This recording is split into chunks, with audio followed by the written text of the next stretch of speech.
pour briller. Elle est née pour servir les autres. Et la lumière qu'elle dégage, elle le met au service des femmes et des jeunes Africains. Telle une princesse des temps modernes, elle ferait majestueusement son chemin parmi les leaders du monde. Princesse Abseta Djigma est ingénieure électromécanique. Elle vit à cheval entre les Pays-Bas et son pays natal, le Burkina Faso. Abseta Djigma a mis en place la fondation HRH, Princesse Abzis, une organisation qui s'implique en faveur du respect des droits de l'homme et de l'environnement. Elle est notre femme de valeur de la semaine et c'est avec beaucoup de plaisir que nous la recevons. Bonsoir, Princesse. Bonsoir, très chère Mounira. C'est un plaisir d'être avec vous. Princesse est aussi à l'initiative du projet Mama Light pour l'énergie durable. Les kits qu'elle met en place sont vendus à prix social au profit des familles africaines. Madame, Monsieur, je vous invite à suivre le portrait de Princesse Abseta Djigma avec Sanoua Christine Koulibaly. Son Altesse Royale Princesse Abseta Djigma du Burkina, c'est ainsi que l'on l'appelle hors de nos frontières. Fière de ses origines et de son appartenance à la race noire, Abseta Djigma a une confiance absolue en la capacité des jeunes Africains à relever les défis et à hisser le continent au plus haut niveau.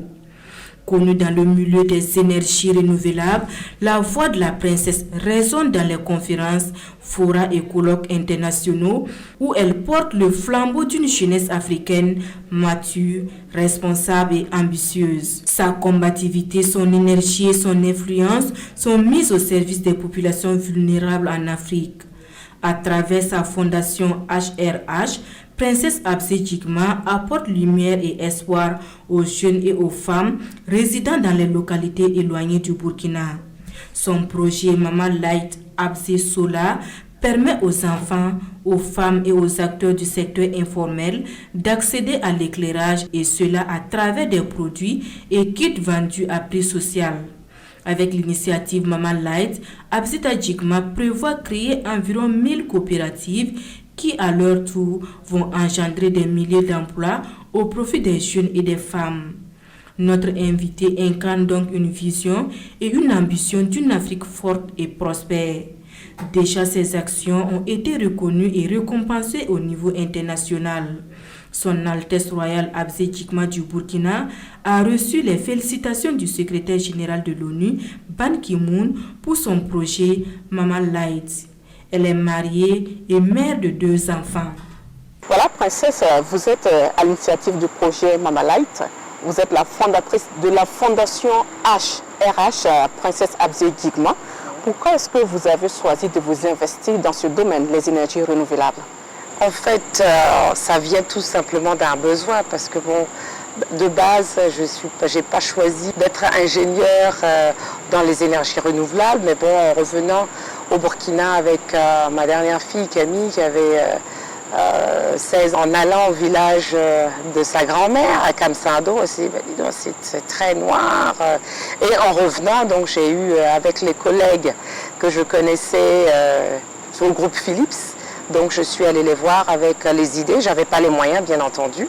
Et je lui ai dit bon, ce serait bien de développer, de faire un design.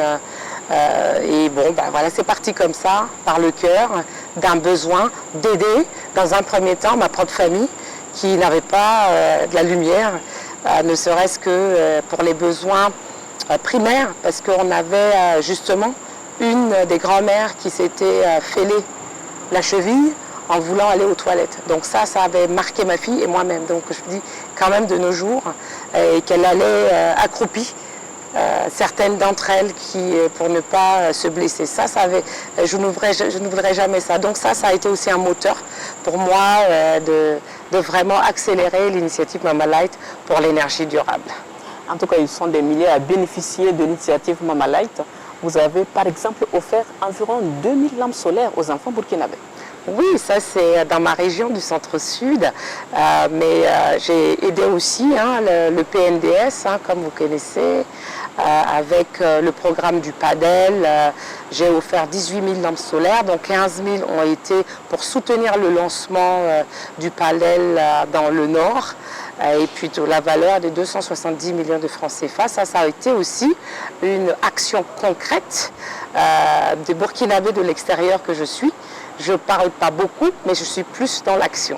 Donc au moins j'aurais fait ça et j'espère qu'il y aura une multiplication, un effet multiplicateur des 20 000 jeunes filles et garçons qui auront bénéficié de la lampe solaire Mamalight et qu'il y aura des ingénieurs qui seront là, nos futurs présidents, parlementaires et futurs Mounira aussi et moi-même. C'est ça, c'est l'investissement.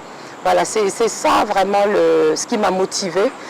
C'est aussi de donner l'exemple, de faire. Je ne suis pas dans le don, mais plutôt dire, ben voilà, il faut investir. Moi, je n'attends pas qu'on vienne investir en ma personne parce que je suis convaincue que je suis la solution.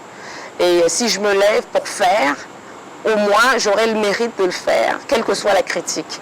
Et toute critique est la bienvenue, ça me motive.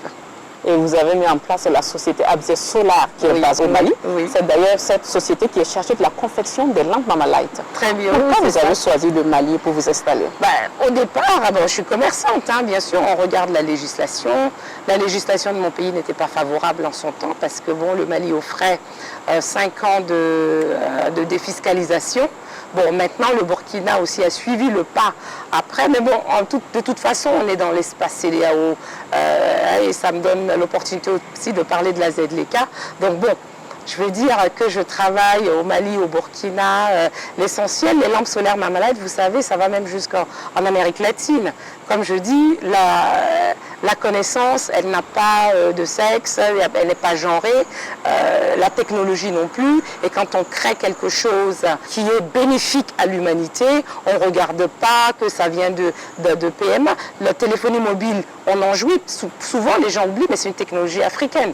Donc et souvent, j'aime à rappeler au bon souvenir de tout un chacun que si on a, je ne vais pas citer les grandes marques, mais c'est une technologie qui a bénéficié des investissements africains et dont le monde bénéficie. Mais il faudrait aussi qu'on prenne le pas. Donc, pour aller dans la digitalisation et aussi rappeler que c'est notre technologie. En tout cas, vos actions ont été reconnues au niveau national et international. Oui. Par exemple, l'ONU qui a qualifié la fondation HRH Abzé Jigma de l'une des 14 solutions révolutionnaires pour la révolution des ODD. Qu'est-ce que ça représente pour vous? Écoutez, ça a été vraiment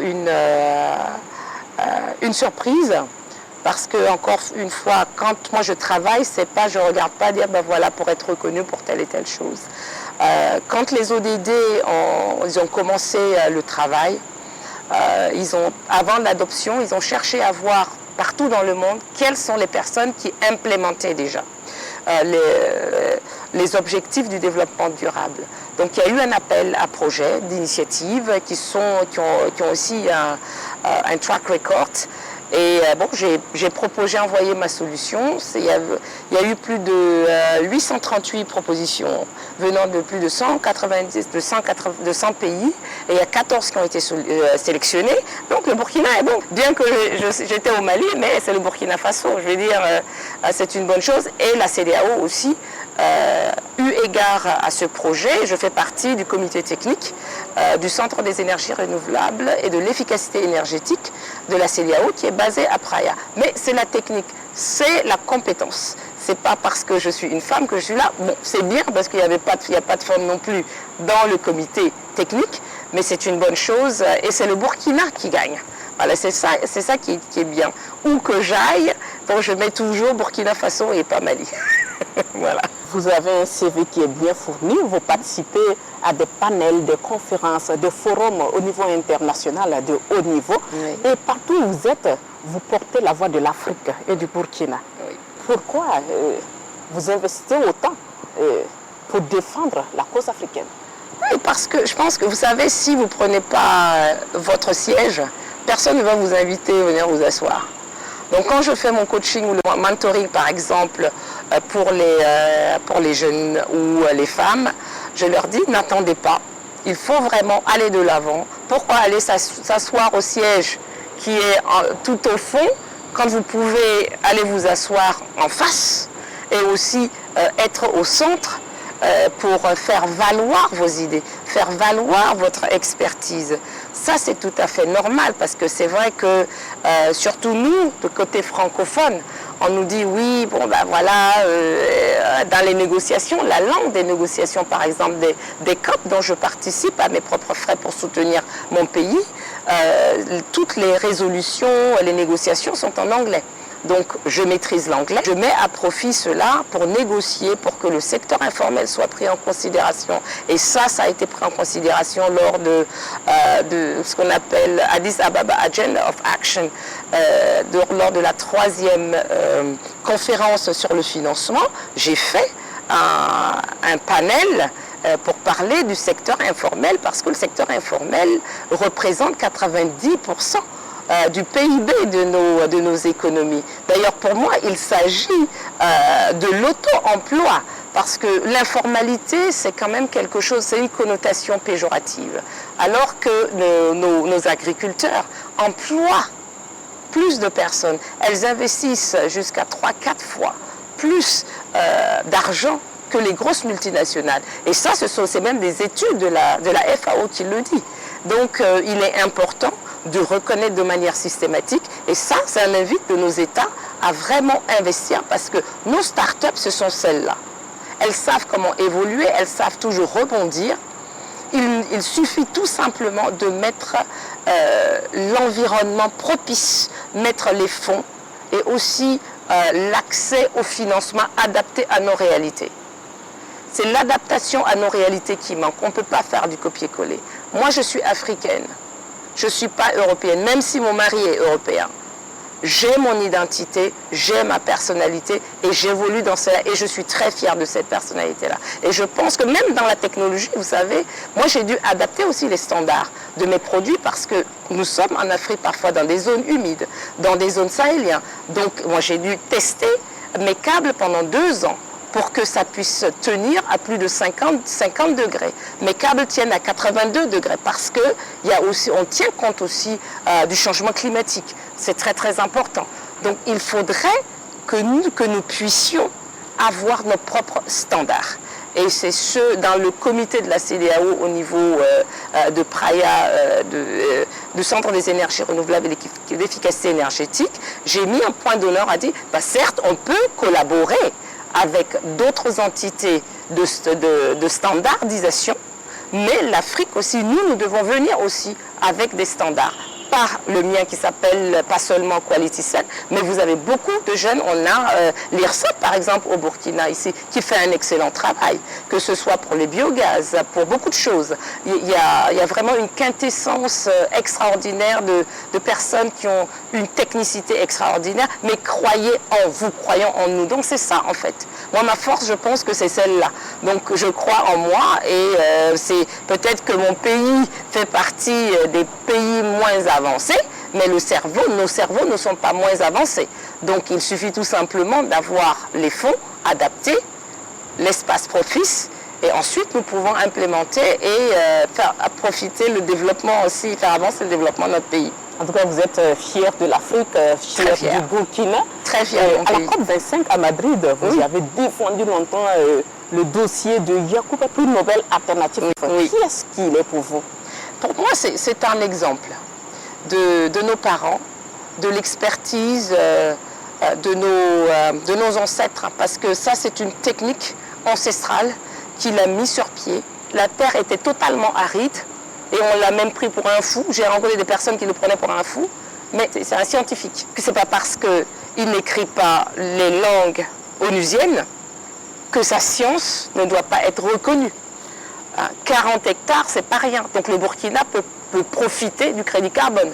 Parce qu'il y a des gens qui se sont engouffrés dans sa technique, qui profitent, où notre pays n'engrange pas.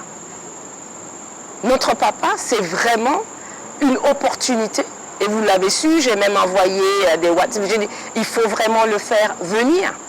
Parce que ça, c'est du concret. Quand on parle de nature-based solutions, des solutions basées sur la nature, en voilà. Et le Burkina peut vendre cette expertise. Se baser sur les... Moi, je rêve, par exemple, qu'on crée un centre spécifique où il sera le directeur. On n'a pas besoin d'aller importer de l'expertise. L'expertise, elle est là. Il suffit de la reconnaître, de l'encenser. Plus que ça, de faire du bruit, de faire du buzz. C'est ça, mettre les jeunes qui maîtrisent la nouvelle technologie et faire vraiment du buzz. C'est la communication, du marketing. Parce que le Burkina, moi, vous savez, il y a beaucoup de gens qui voient avec mon chapeau, je marche à pied dans la ville, je prends mes taxis. C'est pour prendre le pouls. C'est pas que j'ai pas de véhicule ou que j'ai rien. Non, mais parce que je vais au plus près. Quand vous rentrez dans le marché d'Ouagadougou, que vous allez sur Naba, Bouéhiare, all those things, tu comprends ce qui se passe. Il faut sortir. Il faut que nos directeurs sortent. À un moment donné, ils étaient à pied aussi. Moi, j'ai été à l'école sans chaussures aussi. Je me suis assise au sol pour apprendre. Donc, il faut regarder vraiment d'où on vient. Et il ne faut pas oublier ça.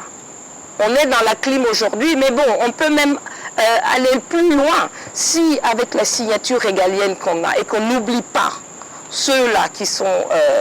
et que parfois, des fois, c'est désolant de voir, on les traite vraiment comme si ce n'étaient pas des êtres humains. Non.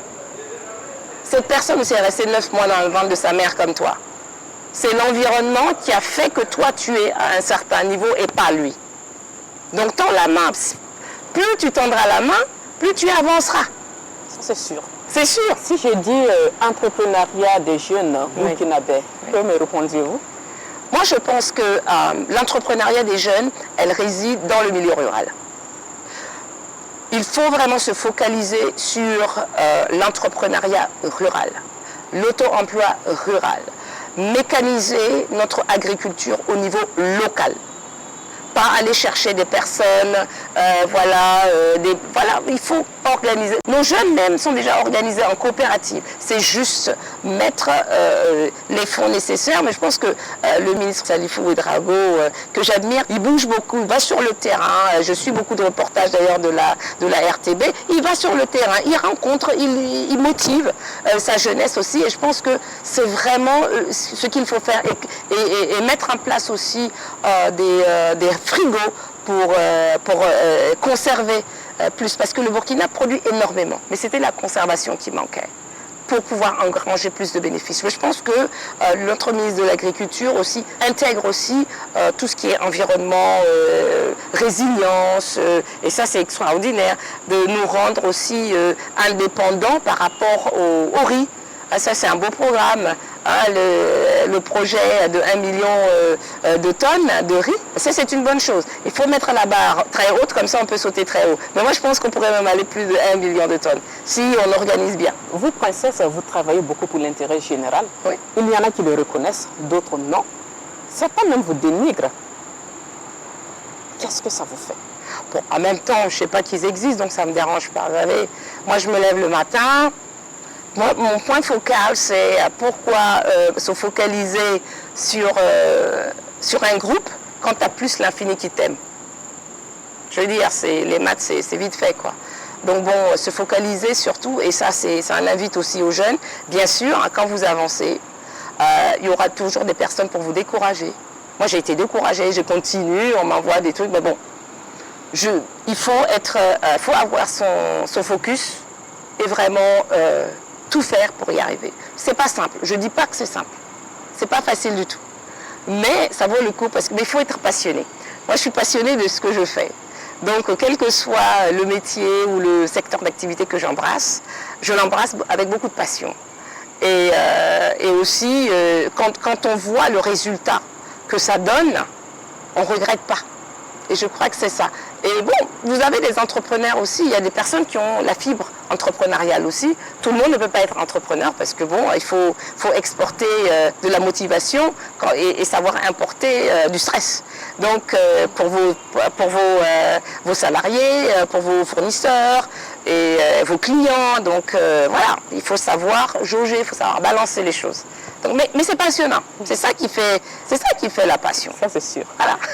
Femme africaine et fière de l'être, vous ne manquez pas d'afficher cette appartenance à cette ethnie Mossi. Oui. Qui vous inspire ce look que vous arborez fièrement? Oui, bah déjà, mon aïeul, la princesse Yenenga, commandant-in-chief avec son armée de femmes et d'hommes pour défendre son territoire, ça quand même c'est un super mentor pour moi. Et elle inspire beaucoup de personnes, donc je suis fière d'avoir cette descendance-là. Et puis surtout ma grand-mère, qui est Antoinette Nkiema, qui m'a élevée. Moi, j'ai été élevée par ma grand-mère à Ouagadougou, et ça, vraiment, elle m'a inculqué des valeurs. moi aussi d'abord. Et puis, c'était une entrepreneuse aussi, à sa façon, que je reconnais aussi maintenant en me remémorant ce qui s'est passé. Mais bon, elle m'a appris beaucoup de valeurs. Et c'est d'avoir le respect de soi, respecter les autres. Quand tu es libre d'avoir ton opinion, moi je respecte ton opinion, mais j'ai mon opinion aussi et je peux prendre la latitude de la même liberté de m'exprimer. Donc bon, si tu m'insultes, tu t'insultes toi-même. Donc moi ça ne m'atteint pas. Je pense que ça c'est la force mentale que j'ai et que bon, qu'on ne m'aime pas, ok, moi ça ne me regarde pas. C'est ton problème. Que je sois noire, que tu ne m'aimes pas, c'est ton problème. Si je dois renaître, je demande à être noire, femme et africaine et burkinabé. Donc bon, j'ai absolument aucun regret. C'est un pur bonheur. Vous avez confiance en la jeunesse africaine? Oui, bien sûr. Avez-vous des orientations à donner?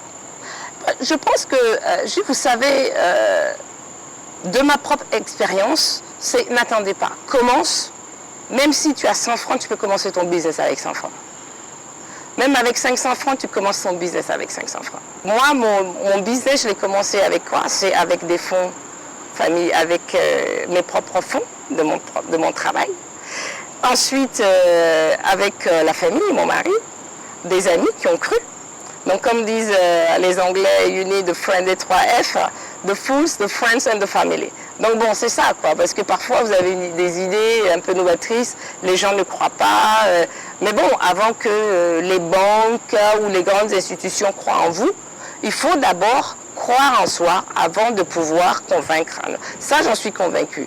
Si je suis convaincue moi-même, je fonce.